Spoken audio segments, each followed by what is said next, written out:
Well, thank you so much for having me. And I work at Strategic Actions for a Just Economy, as Roberto said, and it's actually very, very close to here. It's over on 32nd and Hill, so we're right in your neighborhood, and I'm delighted to be here today. So thank you very much for inviting me. Although I live so, I work so close that you could all come over anytime.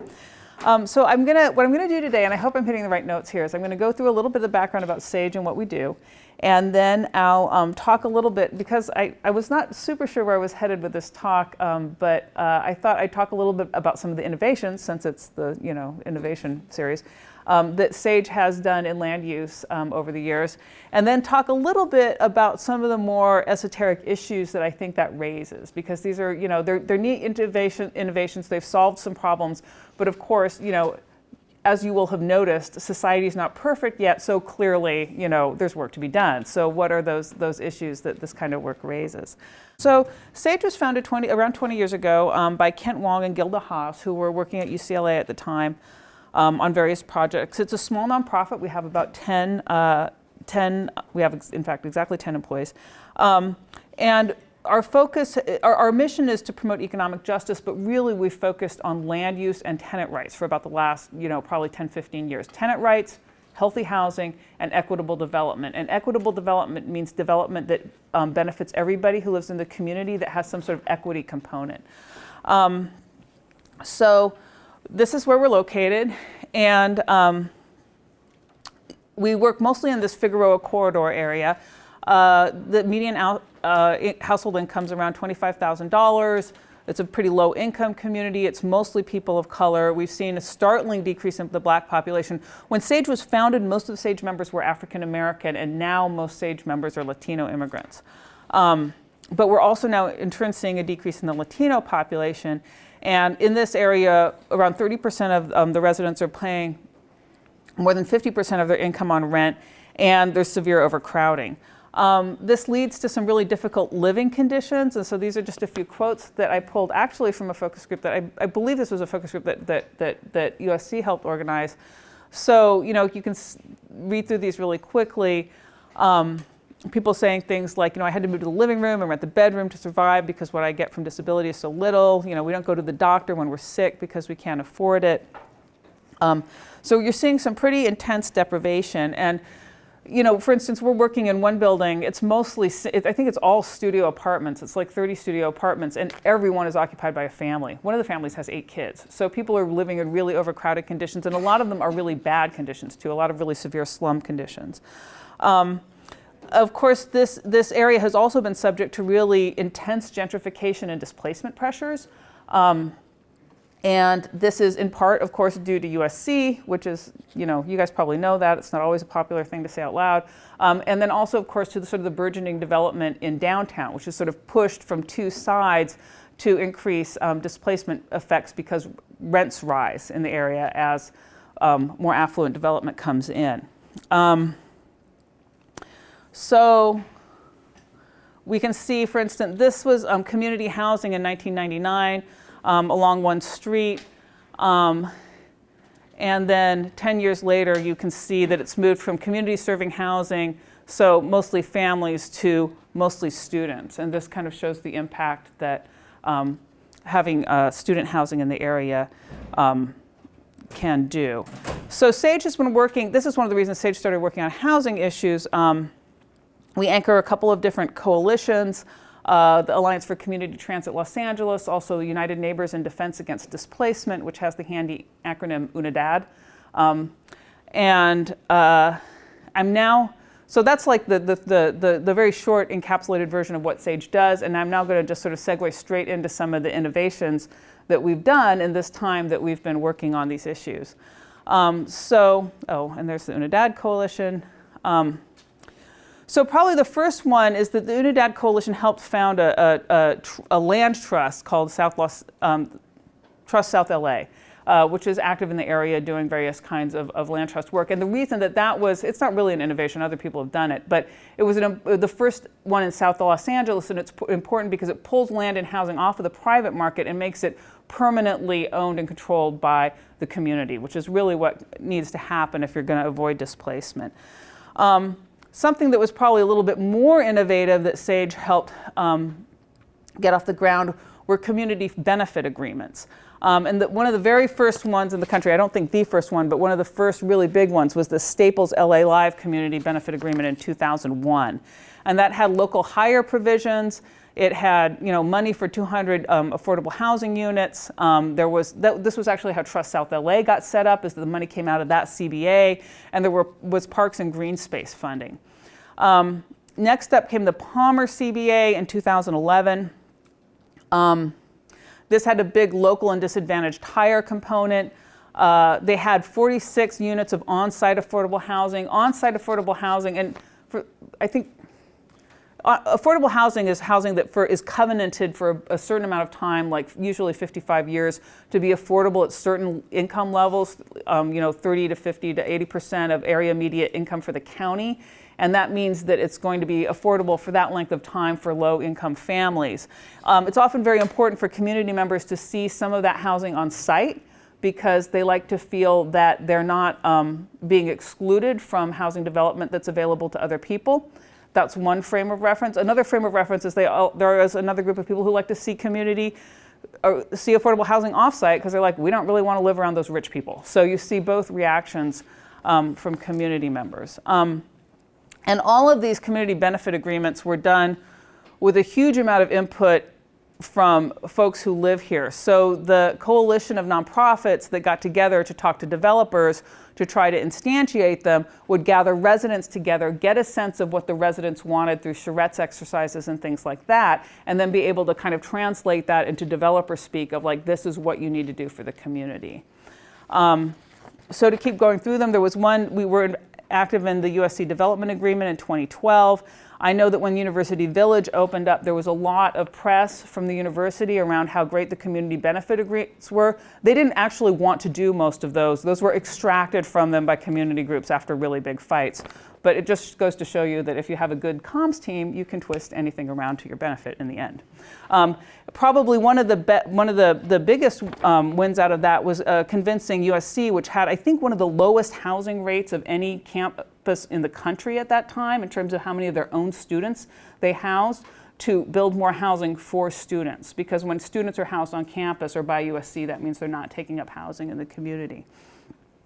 And there's a local small business support. There was a legal clinic that's supposed to be happening right now at the law school, and other things like that. And then there was also the Grand Met CBA, which is a building that hasn't been built yet. That came a little bit later in 2015, that also had on-site affordable housing, local and disadvantaged job hire, and local small business support. So that's an awful lot of benefits. One thing that I should say now is community benefit agreements, I think, are really interesting, because if you think about society as having, our society in the United States is having increasingly seen a reduction in taxation, especially on the wealthy. Like this latest round of tax reform is no, that's not like the first time that's happened. But as we've seen, so there's a couple of ways that you can like circulate money, right? You can have money that comes from workers and then goes through taxes to the government and then gets circulated back through amenities that the public enjoys, like schools and roads, right? Another way to get the money would be to have corporations just directly give it to philanthropic organizations, who then re-grant it to nonprofit organizations.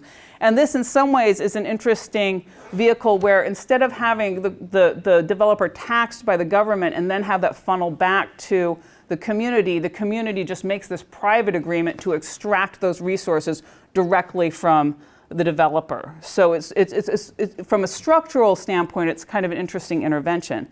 From a practical standpoint, it's a really difficult intervention, because it makes somebody has to implement these, right? Like, how many of you know that there's a tenant clinic happening right now in the law school at USC? But I mean, I heard it's not that strong of a clinic anyways to begin with, because of like the lack of promotion and advertisement within the community. So. And who's supposed to make that all happen? maybe SAJE. But you know, I said I have 10 people on staff. Like, who's going to come over and all of this list of stuff and be like, hey, the tenant clinic isn't happening. I think you should do this and that. It makes them very unwieldy to implement because it's not really clear who the political actor is who's then in charge of that. And so this is one of the reasons why really, in some sense, the state, which in this case would be the city government, would be the better implementer of these kinds of things. Although the idea of getting value captured directly back from big capital to the community is kind of an interesting one, right? Well, you know, UNIDAD, and these were all done within the UNIDAD coalition. You know, these are exhausting, and the thing I sometimes say is it's like fighting the Battle of Stalingrad because it's just building by building by building. And so one of the things that the coalition decided to do was start to take on more bigger policy issues. And what SAJE did at this point is peeled off with a couple of the other UNIDAD partners and with some other community groups and started a citywide coalition called the Alliance for Community Transit Los Angeles. So this doesn't encompass all the UNIDAD groups, but some of them. And it also brings up an interesting feature of Los Angeles coalitions where I really think that some of them, like the UNIDAD coalition, are grounded in a locality. The UNIDAD coalition has a number of different groups in it. You know, they could be churches, they could be small businesses, they could be nonprofits. Whereas the Alliance for Community Transit is more grounded in a topic, which is equitable development along transit lines. And so they encompass a lot of different NGOs from all over the cities, but ones that have a similar focus. And the Alliance for Community Transit was founded because what we realized, going back to the UNIDAD map, is that a lot of this new development was happening along the new transit lines, which, as you guys know, is like a generator of new development. So maybe we should have some sort of policy for this instead of having to fight it building by building by building. And so, you know, after several years of thinking this through, the Alliance for Community Transit eventually partnered with the Los Angeles County Federation of Labor to form the Build Better LA coalition, which SAJE was also a part of, because another thing about LA coalitions is they're often kind of like snakes eating their tails. Like, you're a member of a coalition that's a member of that coalition, but then you're also a member of that coalition. So it's like plant phylogenies, you know, they're all reticulated. But they got together and promoted Measure JJJ, which actually passed with 60% of the vote in the fall of 2016. And it will require, if you're seeking certain kinds of general plan amendments near a transit line, and because of the way planning is set up in Los Angeles, almost everything new needs a zone change or general plan amendment. You're required to have certain kinds of job standards, and you're required to have a certain amount of affordable housing. So this was a way to kind of take the things that we'd been working on with the UNIDAD coalition, building by building by building, and then making those principles apply citywide in all of these cases where anybody was building near transit and was asking for certain kinds of exemptions. And sort of the political theory behind this, of course, would be is that when you're granting a zone change, you're functionally giving a developer land, right? If you're increasing density, you're enabling them to build more on a smaller plot of land, and so it's kind of like giving away real estate. And the public should capture, if the city is going, the public in the form of the city is going to grant that to a private developer, they should be able to get something back for the general public. In addition to this, the UNIDAD coalition was working on the community plans, and there's 35 community plans in Los Angeles that sort of dictate what can and can't be built there. And we've actually been working on these for 10 years, or had been, well, no, we're still working on them for 10 years. And so this is the map of LA with the different community plans, and you can see South and Southeast LA right here. It encompasses an area that houses around 550,000 people. And there they are, or at least most of them. And so this is how the zoning works. You have, and what we were trying to do is get some special provisions around the metro areas. And so we came up with something called the People's Plan, which I have a copy of. Anyway, this is the graphic of it. And it basically announced or kind of adumbrated and described all of the different things that community members wanted to see in their community so that we could get them put into the community plans so that there'd be a permanent way for the city to dictate what was being built and done in this area so that we didn't have to go through the building by building fights or even the individual zoning fights or policy fights like we did with JJJ. And so here's one of our SAJE members, Eric Vasquez, talking at a press conference where we unveiled the People's Plan. And of the 41 suggestions that we made, the planning department adopted 27. 4 more were adopted in concept with different languages, and then around 10 were excluded. And some of the provisions that got adopted in the community plans included a prohibition on oil extraction, provisions that would incentivize more publicly accessible green space, an increase in the affordable housing needed to qualify for density incentives, and language that would require the city to create an inventory of affordable housing. So these were the basic goals: net gain in affordable housing, improve jobs and small business support, and then community health. So we won a lot of stuff in the community plans, although it's always a battle because, for instance, I don't know if you guys heard about SB 827 that just didn't make it out of committee. SB 827 actually would have overridden all of this work that we spent 10 years doing on the community plan, so everyone was like, but luckily, for now anyway, we'll see what Senator Wiener comes up with next, but for now, this seems to be safe. And what SB 827 was, for those who don't know, is mandatory upzoning along transit lines with no affordability provisions attached to it.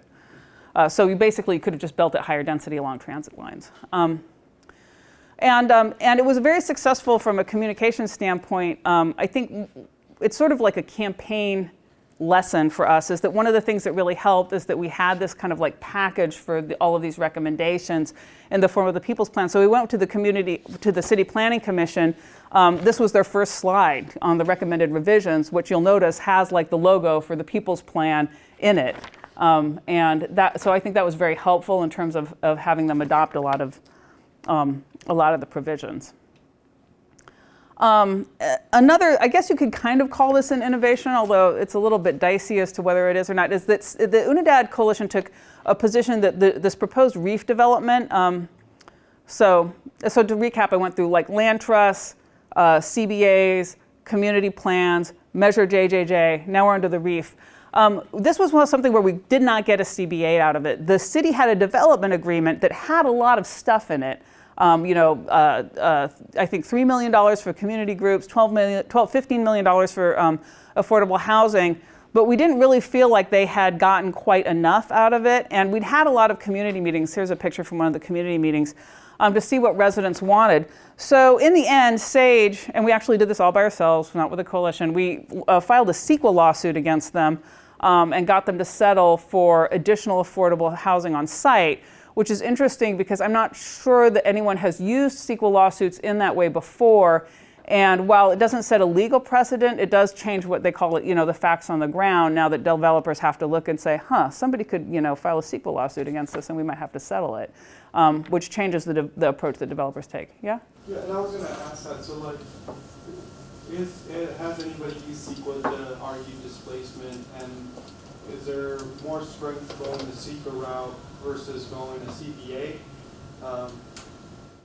I think that depends on the campaign you're running and the situation that you're in. And there is no legal, because my understanding, and I'm not an attorney, is to get the CEQA to be a precedent, you would have to win on appeal. And nobody, to my knowledge, has had a housing component as part of a adjudicated CEQA win. And I'm probably not using the right legal terminology, but it is not a legal precedent. That's what I get the sort of difference between it being a legal precedent and facts on the ground. So those are that's like a quick run through of some of the innovations. And now I'm going to talk about some of the problems with these innovations as I see them. So initially, I think the UNIDAD Coalition, and this was during a time when the whole area around here was being really systematically neglected, was in some ways kind of functioning as an erstwhile planning body. And this is when you see us coming in with the CBA stuff, with the community plan stuff. There wasn't a lot of interest at the city level. There wasn't a lot of interest from developers. So when there was, the community groups had a lot of pull to be able to come in and ask their city officials, hey, can you do this? Can you help us get this stuff done? And I mean, even when we worked on the UNIDAD Coalition worked on the Grand Metropolitan CBA, basically the developers had gone to Jose Huizar's office, and Jose Huizar's office was like, you really need to work with the community, and that's what, before we're going to give our approval, and that's what had really forced the developers to the table.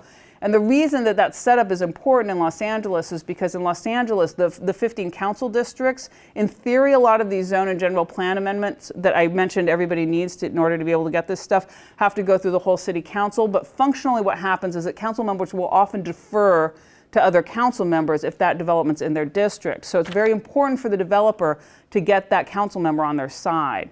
You know, in an era when the council members were like, you got to work with the community, it really put these community groups in a place where they had a lot of power.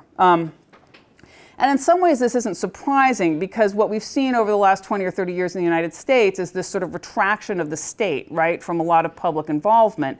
So it's not a shock that you would get a sort of a ceding of this kind of control to the private sector in the form of private nonprofits. What happened, I think, it has been happening in the last 5 to 10 years is that now that you're seeing a renewed interest of capital and development in the inner city, in areas like South Los Angeles, you're going to see a concurrent interest by elected officials because, of course, now there's more money at stake. And when that happens, I think a lot of the sort of small private sector, like the CBOs, will be sort of pushed out of those decision-making processes into more of an outside agitator role. And then you're going to see us involved in more things like, you know, direct democracy initiatives like Measure JJJ, where you're just like, you aren't going to make the laws we want, we're just going to like figure out how to make them ourselves. And then also with things like the CEQA lawsuit, where you're going outside to have this use kind of judicial remedies instead of the legislative process.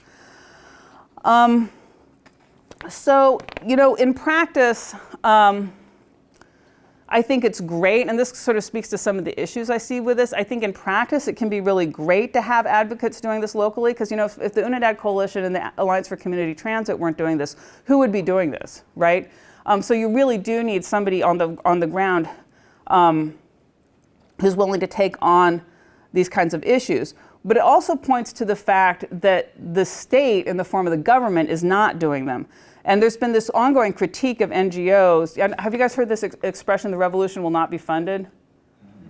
Right? So this ongoing critique of NGOs that they're somehow tainted by becoming an arm of the state, you know, that we get subsumed into doing the job of government.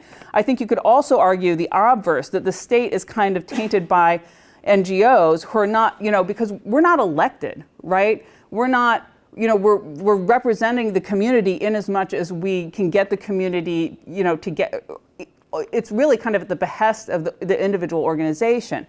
So, you know, while I think that in this individual instance, it's great to have nonprofits on the ground doing this work, I think we have to ask ourselves, like, as a society, do we want to see this kind of work outsourced to small private organizations funded by big capital through foundations that aren't ultimately answerable to the larger polity?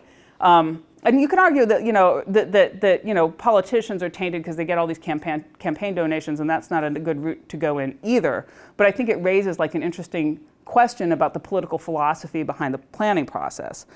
And in either situation, you're sort of seeing the ascent, I think, of corporate assumption of control over land use. Not that that's like new. It's like, wow, that never happened in LA before, because that's been happening the whole time LA's been in existence. But I think it's not something that's going to be obviated by the appearance of NGOs. And you know, part of this I think is happening because you're seeing, you know, a reduction in planning staff too. I mean, as government loses money through a decrease in taxation, you just don't have the city staff to be able to do that kind of work. And I think it brings up this other issue that I wonder about sometimes, is maybe we're just seeing sort of an endgame in complex societies where the divisions of labor we have now are so complex that no one person can understand anything. You know, I used to have a friend who worked on, you know, digitally animated films, and he said there is no one person out there who understands how these are made. Like, nobody knows how to do this. You know, it's all based on this, you know, on this really complex division of labor. And I think in a governance situation, that can make governance by the people really difficult, because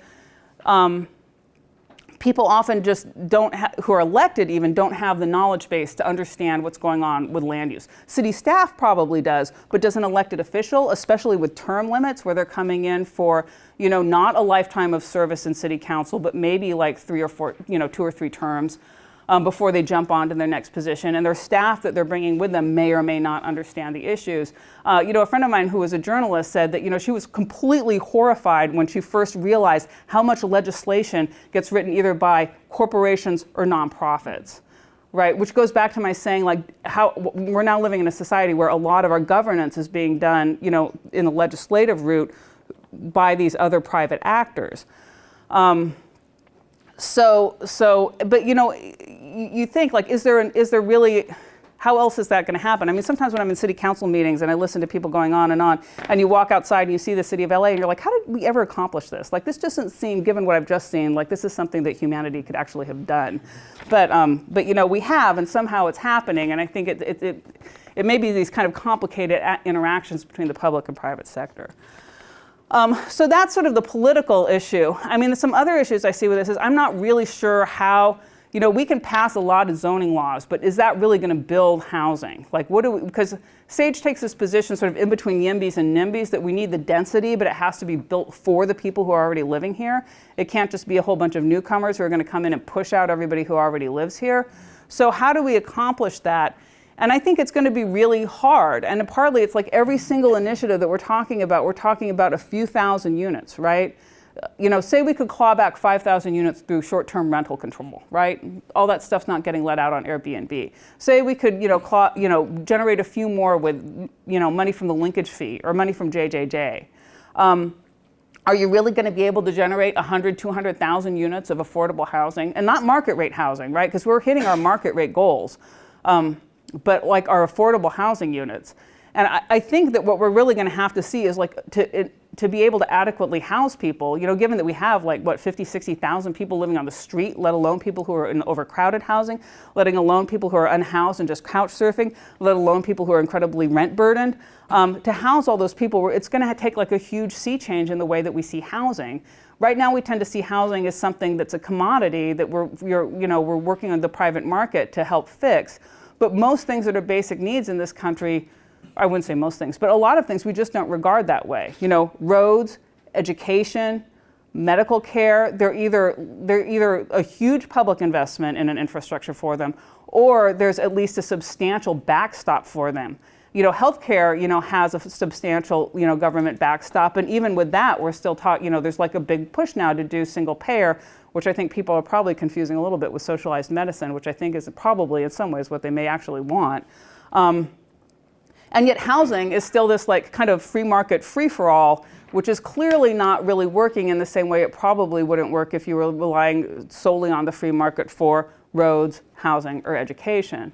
So, I think we're going to have to see some really big difference. And we were just talking at breakfast with some of the folks here about maybe a move towards social housing, which has been, denigrated as something that didn't work. But my continual comment on that is it didn't work because, we didn't do it right.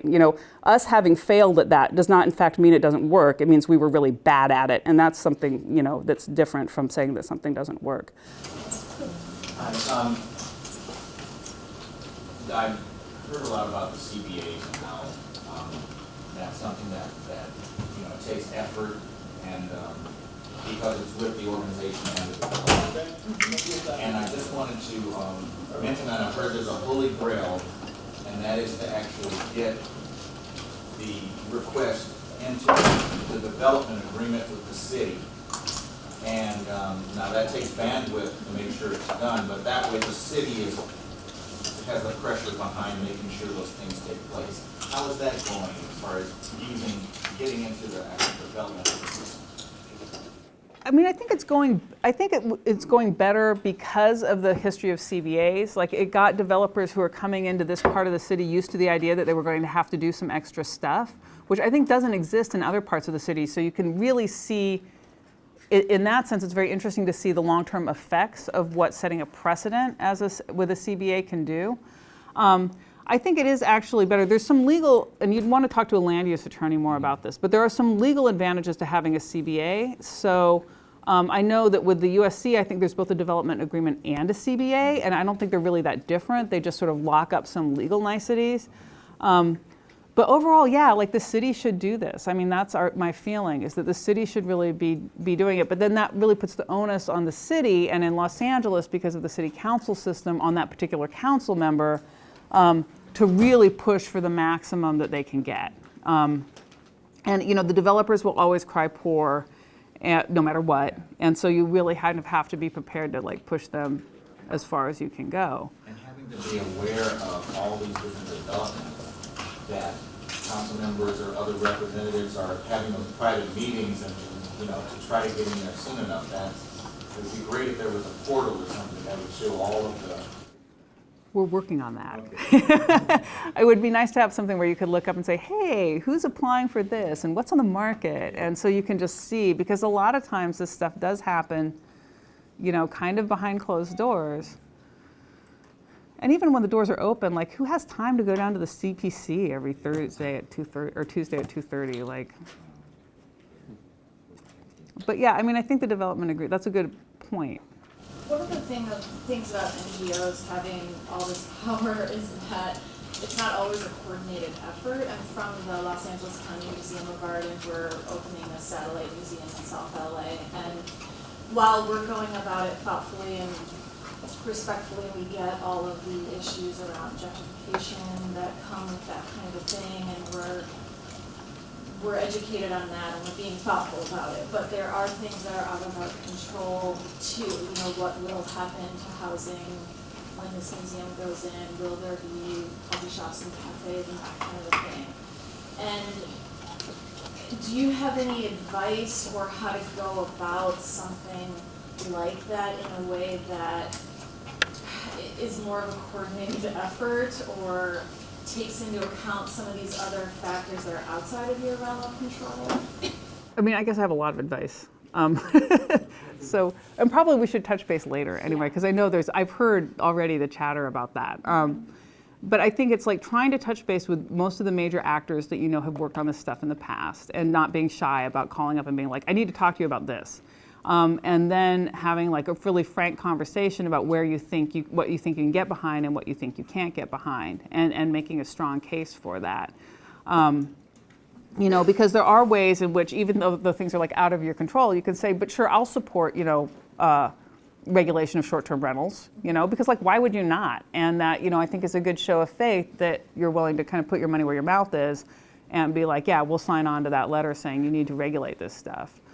And so doing like a little bit of homework about like these, you know, we feel like we can support these things, because my assumption is with the museums moving into South LA, and at least what like the Lucas Museum has said, is that they don't want massive displacement, right? They want those folks to live there and attend those museums. Yes. So then it's in your, you know, sort of make that case. It's in our vested interest and part of our mission to also to make sure that this doesn't happen. Absolutely. And I think for an art museum, like I have like, this is a little off topic, this whole thing about art museums being somewhat different from art galleries because of the role that they play in the manufacture of prestige and wealth. So. Yeah, I mean, art museums do have a legacy of being pretty racist and exclusionary, and LAANE is no exception, and we've tried really hard to overcome our background in that way in history of all art museums in the United States, and it's reflected in what we collected, and the collections come from collectors, and collectors are collecting from the bias art history canon, and, you know, it's endless, all of the complicated elements of it, and it's hard for any community organization to go into a new neighborhood and try to establish a presence and to bring something positive. But it's particularly hard for art museums just because we do have this stigma of elitism that is pretty well earned. And I think it also brings up another question, like larger issue is like, you know, my organization and all of the tenant rights organizations are in the same place, but we would really like to see development. You know, I mean, I think it would be great to have a lot of the amenities here, you know, for South Los Angeles to enjoy that other parts of the city have been able to enjoy. But I don't want them to then be a vehicle for pushing out all those people, you know, and so how do you walk that line between making sure that you bring in all that new development, but do it in such a way that you're not pushing out the very people that you were hoping would benefit from it? That is the exact question that internally we're talking so much about. Yeah, and I think there's some tools. There's things that are like, rent control or Ellis Act reform or, appropriate zoning, that can really help, small business support, support for small entrepreneurs that can really help anchor the people who are already in the neighborhood into the neighborhood, even while you're getting that new development. And Gary was saying this morning, like, you also have to increase density because you're not going to bring new people in without forcing old people out unless there's somewhere to house everybody. Good point.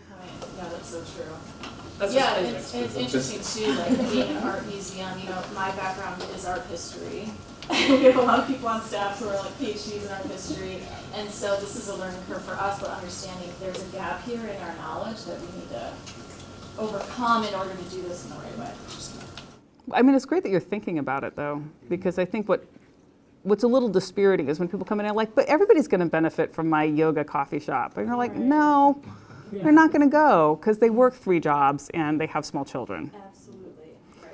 And they don't do yoga.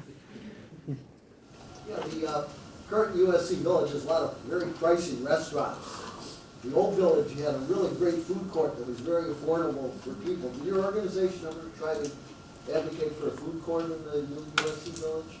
I was not there when that I was not at SAJE when that development was negotiated, so I don't know. I mean, I think they pushed for as much community serving development as they could get, and the problem with CBAs also is that it's a deal. Like, you cut the deal and you negotiate for what you can get, and then, you take what you got. That's another downside of CBAs I didn't mention. Going back to the question about formalizing some of this at the city level, I was curious about your thoughts on the Community Redevelopment Agency and is there a need for an institution that can kind of make some of these powers more direct? And was that something that was effective in the past? How did you do that? I mean, I know that once the CRA system got dismantled, funding for affordable housing really dried up, and I think that's probably better asked for somebody who's more involved immediately in that fight. I mean, one thing I would say is that part of that loss was the loss of the institution, but it was also the loss of the funding stream, and it was the tax increment financing that really had aided in a lot of projects. So I think it's always helpful to have an institutional structure, but really what you need is money, right? I'm from this neighborhood. I've been here all my life. I'm from South Central Los Angeles. And what I'm hearing a lot from my neighbors, I'm fortunate enough to be a homeowner in the area now, but I still hear a lot of cash for keys that are being offered to the residents, specifically those that are now around the new football club very close to the new George Lucas Museum. Is that something that your organization has kind of addressed? Okay, we try, but as Roberto mentioned, we're like this odd combination of like sort of tenant rights, services and organizing, and then policy advocacy, and there's only 10 of us, and we're sort of divided up between those functions in addition to people who are just answering the phone and keeping the lights on. So we address it somewhat in that we have a tenant clinic where tenants can come in and say, my landlord's trying to push me out.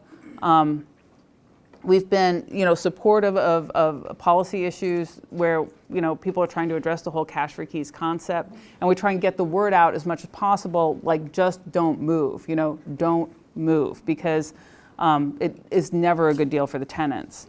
I mean, and just one thing that totally infuriates me about this actually is that if you're living in an RS, a unit covered by the rent stabilization ordinance, which most South LA units are, it is highly likely that you're owed up to 20 grand, if you have to move, because a landlord, has to have just cause eviction, and even then, they have to have a reason to tell you to get out, and then they have to pay you money when you get out. And a lot of times people don't know that, so the landlord will come to you and say, I'm going to give you $5,000 to move, and people are like, that's fantastic, I'll have $5,000, Or this one case I heard of recently where somebody says, I told my friend, you should go talk to SAJE. And they were like, no, we already hired a lawyer. And the lawyer got them $5,000. And I was just like, we could have probably, either told them to stay or gotten them a lot more money for free. And the cash for keys is hugely problematic because in this rental market, someone gives you $5 grand. How much of a differential on a rent controlled unit to a marketplace unit will that really pay for? 7 months or something. It's not, I'm making that number up, but it's not a lot. So yeah, it's a huge problem. We're doing as much as we can, on a case-by-case basis to address it when we hear about it, and then we've been like supportive of some policy measures, but it's really a hard thing to get around. And it is a huge problem. And another thing is around the neighborhood, there's all of these signs that, cash for your home. I know that there's a group of us that have gone out there and taken them down, but it's not 2 days later before they're back up. Yeah. Right? And I was, it's been hard, like I don't have a huge advertising budget. And then, what if our tenant clinic was inundated with people? I don't know, could we handle that capacity? But I have been thinking like we need some sort of like mass public, and I know the city's tried to do a little bit of this public education project that is just like, just don't do that, There's also these relocation specialists that specialize in both getting tenants out and then also in getting small businesses out. Like they basically are people who are just paid to harass people until they leave their premises or their housing. And we're actually involved, and then we're actually involved in a lawsuit right now against a landlord whose business plan was to get a building that had a really terrible pro forma because it was rent controlled, turf out all the Latino Spanish-speaking families, replace them with wealthier white people after having renovated the units, and then flip the whole building once the pro forma went up, which is a clear violation of fair housing. And it's also horrible, like it's just horrible. Who would do that? It's just terrible things to do to other people. When you talk about affordable housing, do you base this on the average income of the people in that community? Like you mentioned, $25,000. So is there a formula for affordable housing in that? So that's your goal to get housing at that rental?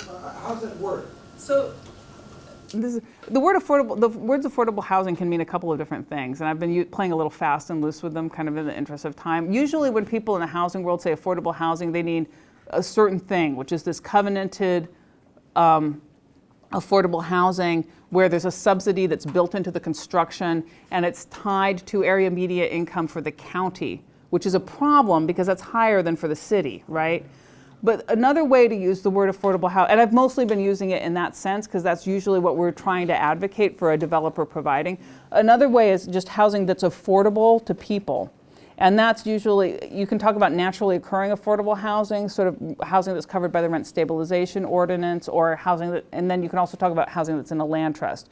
So that term can mean either something very specific or a larger swath of housing. Does that answer the question? Well, it's sort of, I still don't know, when it comes to finagling dollars and cents, I mean, with Section 8 housing being included affordable? In the larger definition, Section 8 housing would be included in that. So if I made $10,000 of, I don't know, a year, there's somewhere I'd be looking for rental, I want to pay, I don't know, $2,000 every 6 months. I don't think that's what I'm. Here's what's kind of messed up about it, and the reason that affordable housing is actually kind of controversial even within the tenant rights community, which is that I'm saying, it's available to people at 30, 50, 80% AMI, but it's available to them, but they have to often make at least that much in order to qualify that, because it's like any other rental. Your landlord wants to see that you can make the payments. A lot of the people that we work with would actually never qualify for the affordable housing we're advocating for. And so a lot of groups don't like affordable housing because they say, it's not even available to our members, why should we fight for it? And that's actually a somewhat valid argument. I mean, my counter to that would be that when you put affordable housing on the market that's actually available to people in a slightly higher income bracket, it lowers the trickle down distance from like market, which takes like 20 years to trickle down. You can just relieve some of the pressure off the housing market with that. But yeah, I mean, it is a huge issue, and that affordable housing is actually not even affordable. And then people don't want to live next to people who are in affordable housing because, like, I don't want to live next to someone who's only making $60,000 a year. We've been living in this community for 30, 40 years. I live in Highland Park. And what they see as affordable housing may well be what they paid 30 years ago. But it's just, Highland Park is just off the charts now in terms of rents now. I don't know where people are going who can't afford to live in these communities anymore. I don't know where they're going. Yeah, well, I think there's some folks here who are trying to figure that out. I mean, like anecdotally, what we're seeing is a lot of people are being pushed farther to the south, down into Watts and sort of deep South LA, and then people from there are like moving out into Victorville, Palmdale. You said in your PowerPoint presentation that you estimated that one project was going to displace about 40-some thousand people. How are you measuring displacement? Are you saying, is it the number of buildings that are being eliminated and the new buildings coming in with those higher rents, or are you looking at an area and saying, we're applying a formula and this is how much we assume or estimate that these people are actually not going to afford in this area within so many years? The second one. The second one. Yeah, and it was done. The study was done by somebody called Health Impact Partners, and they did it using mostly census data, I think, to look at the incomes of people and what they thought the likely rent rises would be based on other studies.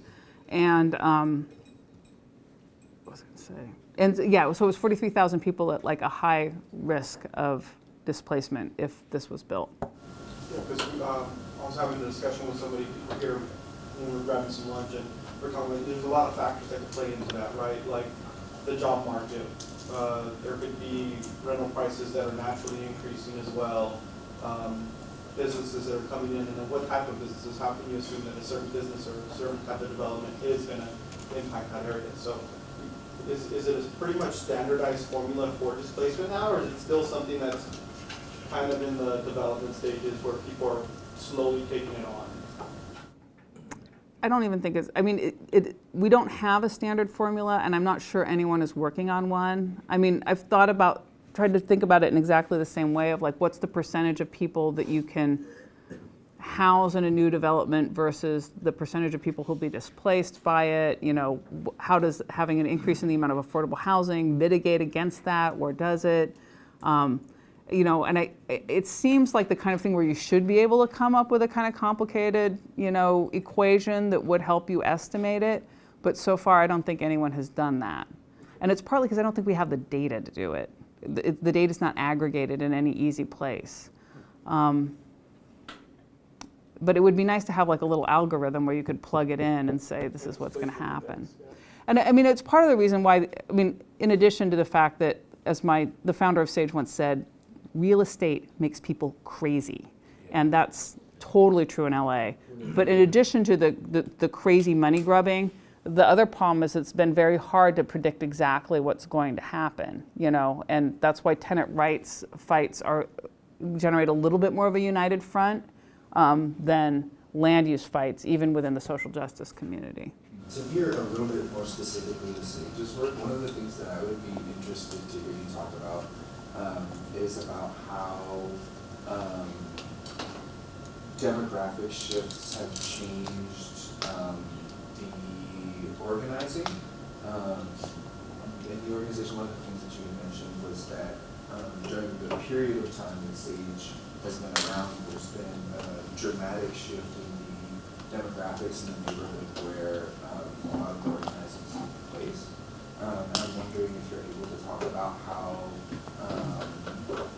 what that's meant organizationally, if you do think that there have been connections between changes in the composition of the membership base and the organization's sort of strategic vantage. I don't know if the strategic vantage has changed that much, because you're still looking at people who are being displaced, right? It's not, and because we're economically focused, you know, people who are really on that low end of the income ladder, their needs are very similar. I mean, I think that one of the ways it has changed is that, you know, almost all our organizers are now, or actually all of our organizers are now, well, almost all are like Latino Spanish speakers, because they have to be, because that's the predominant language. And that we also have to work around the fact that, you know, we see a fair number of people who don't have papers. And so that kind of changes the sort of advice you can offer people and the things that you can organize around. So I think those would probably be the biggest changes that we've seen. There still are some African American folks that are in our membership. I think actually a lot of times single men, and as opposed to like Latino families, like sort of Latino middle-aged families, we have older African American men who are still in the neighborhood. And then in the Jobs Coalition, which we also run, which is part of an outgrowth of the Staples CBA, most of those folks are African American still because you have to have papers to work, I think. So it had some pragmatic changes, I think, more than strategic. Although I think that the sort of eviction of the African American community from Los Angeles is becoming, I think, more and more of something that I think everybody working in that area is extremely concerned with. Yeah, just a comment about the organization. I'm not an authority on this, but aside from the language differences that happen when demographics shift, and I grew up in Chicago, we've been going through these urban demographic shifts every 50, 60 years or so. You know, I grew up in the 1940s and 50s, and there were dividing lines, black people over here, white people over here. But the whites always had the rule of law because they could own property in our communities and so forth and so forth. The other thing that I see in Highland Park is that there's a cultural history about organizational membership. When I see the young white people coming in, getting on the neighborhood councils, where many of the minority people before did not participate because of whatever reason. So they're again becoming the presidents of the neighborhood council of the second. So the power base begins to shift here, and they are very active in these kinds of things. It makes a difference in how the community works out. You know, so they're a new restaurant owner. We got bowling alleys now, a French restaurant, and they're the people who are active in the community. You know, and I don't, you know, can't cast aspersions, but we've been fighting for street lights around our schools for years. All of a sudden, street lights are happening. I don't know whether it's because they've got the power to make City Hall move, but it's changing dramatically in these power bases. When I go to community meetings, and I don't, you know, the minority membership is still not good. Yeah. And it's a problem. It's a huge problem. I totally agree. And I think one of the nice things about South LA is, you know, when the neighborhood council system got set up, it was my understanding that I've heard from other folks who were active at that time is that the South LA system was pretty strong. So it does have like a stronger membership who can kind of hold the line there on some of this government relations stuff. Highland Park, I think, didn't have that minority government control of those local government features, and it also didn't have as strong of a CBO network. And that's partly because my understanding is that like after the LA uprisings in 92, money just like foundation money poured into South LA, and they set up this strong network of CBOs, which in combination with a sort of labor build out that happened around that time, and the irritation by the sort of Latino community over some of these draconian anti-immigrant measures kind of created this perfect, you know, situation to set up, like, not that we're fantastically successful, clearly, because there's still all kind of problems here, but the South LA infrastructure was a little bit more built out. Highland Park didn't have that as much, and like look at the way Frogtown emptied out. Right. You know, I mean, developers hit Frogtown hard, and there wasn't anybody there to be like, you need to have a CBA, or you need to do this, or you need to do that. There was nobody there kind of holding on that ground. And I know that they've done some great work in Highland Park, but they've really been, they've been tough. It's been tough. Mount Washington Hillside, you know, are pretty much overseeing much of this. You know, so it's very difficult. And workers like voting in the country. It's hard to get people to, it doesn't work, jobs, whatever it is, that people can't come to meetings at night and do things on the weekend and all that kind of stuff. And Eagle Rock was always white. I mean, they had really strong white, and you know, which right next door, really strong racial covenants. Sure. Yeah. Interesting. It's a huge. I just don't know. The answers are. Yeah, people are like, "How's it going at SAJE?" And I'm like, "Well, I mean, the organization's great. The rest of the world is kind of, you know, haven't solved the housing crisis yet." I'll take a gamble. Do you have even a semi-unvarnished success story to leave us with? I think I have a lot of semi-success stories. I guess I sort of presented these innovations and then went straight to like all of the problems that I see with them, you know, which is partly because I think in our work we're always like looking to like, how can we fix this up? Like we did this thing and it had all these problems. How can you make it better? But actually, I think some of these have been pretty effective. I mean, Measure JJJ, you're already seeing developers applying for permits for increased density with affordable housing in them. You know, the CBAs did generate, you know, probably $100 million of investment in this community, which clearly wasn't enough and didn't fix everything. But it did fix more than would have been fixed if you didn't have all of that money. Those are like, dozens of families that have a place to live. There, the medical clinic at St. John's Medical Clinic in the Lorenzo complex, part of that CBA was that they get to stay there 20 years rent-free, and Jeff Palmer paid for all of that medical equipment, and that was where St. John's set up their first, transgender medical clinic in the country. So, things like that just wouldn't have happened. And they're incremental victories, they're small victories in the face of what's really been like a huge onslaught. But we're also, we don't have as much power, so I think we take the victories where we can get them. I don't think there's one thing where I would say this totally fixed all the problems, but I think that the work that we're doing matters, that it kind of carves out space to have these conversations, that it makes people feel empowered to do, that they can have a voice in government, that they can have an impact on their neighborhoods, and it creates like models for other people to do the other, things in other parts of the country. We get calls on how to do CBAs all the time. Those are really important in places like the South, where you have conservative state governments who've preempted almost every kind of local control you could have, even if you have a municipal government that's willing to get on board. So I think that they actually are success stories. They're just success stories that I've decided to complain about because I thought that you guys would have lots of great ideas about how to fix them. Yeah.